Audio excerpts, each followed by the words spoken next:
মাছের চপ মোটামুটি খেতে সকলেই ভালোবাসে। কি খাই আমরা? ভেটকি মাছের চপ বা রুই মাছের চপ খাই। কিন্তু আজ আমি বানাবো লোটে মাছের চপ। এই লোটে মাছের চপ বানাতে সবার প্রথমে লোটে মাছগুলো নিয়ে মাথাটা লেজটা বাদ দিয়ে নিয়েছি।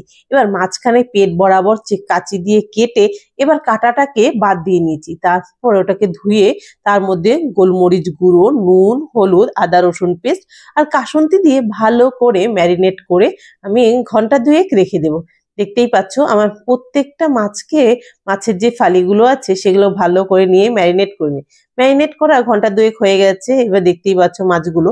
এবার এর মধ্যে নিয়ে নিয়েছি কর্নফ্লাওয়ার আর ময়দা সম পরিমাণে নিয়ে এবার মাছগুলোকে নিয়ে ওপর থেকে হাত দিয়ে চ্যাপটা চ্যাপটা করে লাগিয়ে নিচ্ছি এপিট ওপিট। ভালোভাবে চ্যাপটা চ্যাপটা করে লাগিয়ে নিয়ে বাকি যেই কর্নফ্লাওয়ার আর ময়দা ছিল সেটাকে আমি ব্যাটার হিসাবে বানিয়ে নেব। ব্যাটার বানাতে এর মধ্যে নিয়ে নিয়েছি নুন, হলুদ, তোমরা আর দিয়ে দিচ্ছি সামান্য একটু গোলমরিচ গুঁড়ো আর হচ্ছে ডিম। ডিমটা চাইলে তোমরা দিতেও পারো, নাও দিতে পারো। আমি ডিমটা দিয়ে নিয়েছি ব্যাটার হিসাবে। এবার মাছের ফালিগুলো যে আছে আমরা সেটাকে ব্যাটারের মধ্যে চুবিয়ে নিয়ে এবার ওপিট করে লাগিয়ে নিয়ে এবার আমার যে আগের থেকে রেডি করা ছিল ব্রেড কাউন, সেই ব্রেড কাউন দিয়ে নিয়েছি। এবার তেলটা গরম বসিয়ে দিয়েছিলাম। এবার এক এক করে ব্রেড কাউনের মধ্যে ভেজে নেব।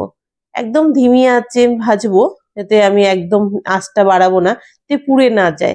হালকা লাল লাল করে এক এক করে ভেজে নেব। দেখতেই পাচ্ছ আমার মোটামুটি হয়ে যাচ্ছে। এই যে ফিশ চপ একবার বানিয়ে খেয়ে দেখতে পারো। এবার গরম গরম সস বা কাসন্তির সাথে যাই খাও খেতে ভীষণ ভালো লাগবে। তো একবার তোমরা বানিয়ে ট্রাই করতে পারো। আমি তো করে নিয়েছি।